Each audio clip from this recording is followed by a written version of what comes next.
Hey guys, it's B, and this is my quick October wrap-up. Read 5 books in the month of October. Let's talk about them. The first book that I finished was The Bees by Lillian Paul, and I actually like this one. I enjoyed it so much. And this is the story of Flora 717. She is a sanitation bee in her hive, which happens to be the lowest class of bee. It's about her struggles breaking free from stereotypes, all sorts of other challenges. I love the book. It kind of has a dystopian feel to it. A lot of class struggle, sexism, prejudice. The story is pretty gripping at times, not like white knuckle throwing, but it definitely has its moments. For the most part, I was kind of rooting for Flora. There were times when she did get on my nerves, just constantly trying to push the boundaries, push the boundaries, push the boundaries. But I guess that's better than being totally complacent and lacking motivation and drive.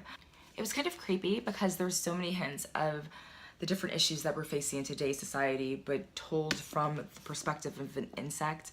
Gave it kind of a creepy, weird edge. I enjoyed it. I gave it 4 stars. I recommend it if you like dystopian tales, if you like creepy, weird, twisted things. It wasn't as good as I thought it was gonna be, but I still enjoyed it very much. Second book that I finished for Banned Books Week was Looking for Alaska by John Green. I listened to the audiobook of this one.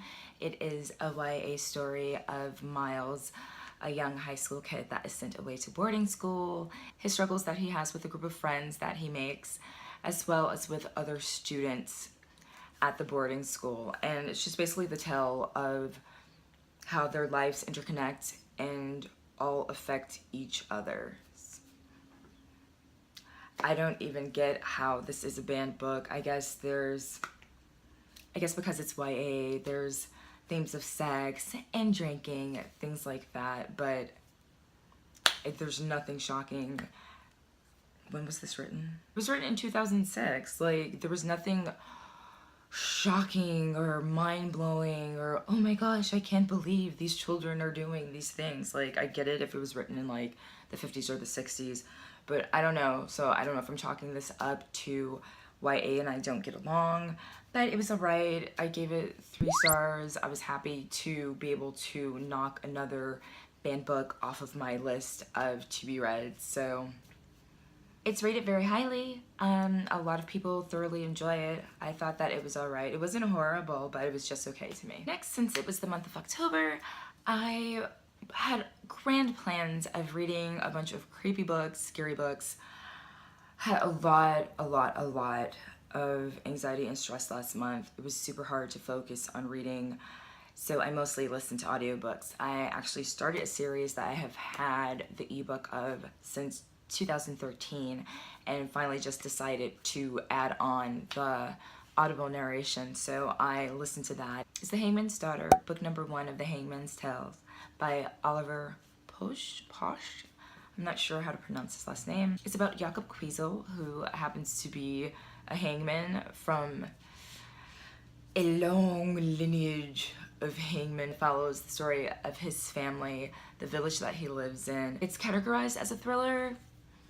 There's a little gore, blood and guts with him being a hangman that we get to experience, but it wasn't scary. I guess it's more of like a mystery kind of thing. I'm still not sure why it's called The Hangman's Daughter, because it mostly follows Jakob Kwiesel and him trying to figure out the inner workings of the horrible happenings that are going on in the village that they live in. In book number 1, basically an orphan is found murdered, and maybe a day or 2 later more orphans are found murdered as well. So there's a killer on the loose in the Bavarian village that they live in, and a medicine woman in the village is accused of witchcraft because the children were found with certain markings on them. Medicine woman is accused of witchcraft and of murdering the children.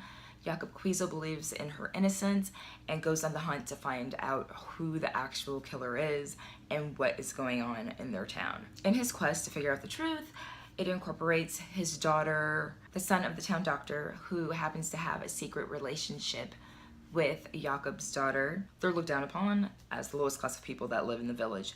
And so basically they're supposed to stick with their own kind and marry hangmen from other communities, basically.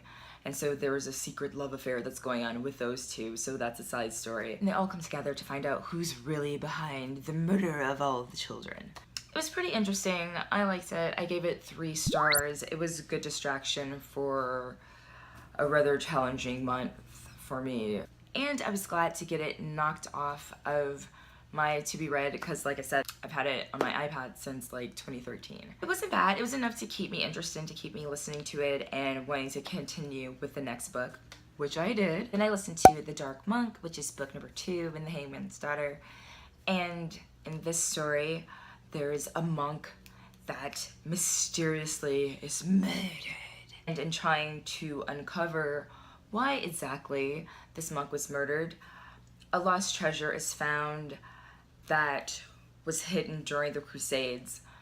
So again, Jakob Kwezel, his daughter, Simon, the doctor's son, they're thrust into another adventure and a mystery that needs to be solved. So it was cool. They go on basically an investigation to figure out who was behind the monk's death and why, which leads them to finding out about the hidden treasure from the Crusades. And now they're on the search for occult members of the Knight of the Templar. So it's a very interesting story. Still okay pacing, enough of a distraction to keep me interested and listening and wondering how the story would turn out. And semi-interested in continuing the series. I gave this one 3 stars. And last, I listened to The Picture of Dorian Gray by Oscar Wilde. I first saw this movie a couple of years ago, I believe, on Turner Classic Movies. Absolutely fell in love with the story. Can't believe I hadn't heard of it really. Well, kind of heard, but didn't really know too much about it. Didn't know what it was about.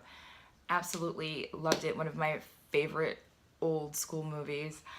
And I was super excited to come across the audiobook and to read that for the month of October. So it is the story of Dorian Gray, a young man in England who actually sells his soul for eternal beauty and youth. There were a couple of versions, and I actually listened to the full cast version, which you guys know, if you follow my channel, that I absolutely love audiobooks that are like an actual cast of different people voicing the characters. It was so good, you guys. It's so crazy because the book takes place in the late 1800s, and all these centuries later, like, nothing's changed. We're still obsessed with youth and beauty and riches and anything lavish and wonderful and fantastic. And basically that is Dorian Gray. So this is my first read of anything by Oscar Wilde, and I absolutely love it. I'm sold. Sign me up. I want to read more stuff by him. The characters were developed beautifully. The story was so interesting. I loved it. I was sad that it was short. I didn't really want it to come to an end, but it's great. So it's just the corruption of the youth and how they aren't as thorough as the previous generations and more fascinated with the shallow, frivolous things, such as beauty and being young, which is why Dorian Gray sells his soul. And it's super cool because there was a portrait that was painted of him, and actually the portrait ages while he doesn't. And it's just his descent into losing what little morals that he has and descending not quite into madness, but the toll that it takes on him, this pact that he has made with the devil to stay eternally young, and just watching the people around him age and trying to hide the secret, dealing with the fallout of the community, noticing that this man never ages and is mysterious and what's going on exactly.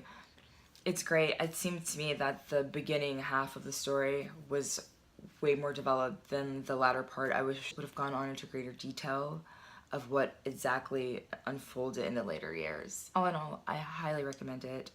I gave it 5 stars. Such a great read, you guys. So fun. If you get a chance to see the movie, please do yourself a favor. If you've already seen the movie, haven't read the book, do that too, or listen to the audiobook. Definitely loved it. It was a great way to end out October. That wraps it up for October. I'm glad that I was able to power through and listened to some audiobooks. I'm glad that I read a couple of books for Banned Books Week and finally finished The Bees, which was wonderful, and ended the month with an Oscar Wilde read that I enjoyed very much. I'd love to hear what you guys enjoyed last month. How was October for you? I was sick like the entire month. I'm still not 100%, but just my allergies and sinuses did a number on me, but I am slowly trying to make a comeback. Thank you so much for watching, you guys. If you enjoyed the video, go ahead and give it a thumbs up. If you'd like to see more from my channel, then please subscribe, and I'll see you guys next time.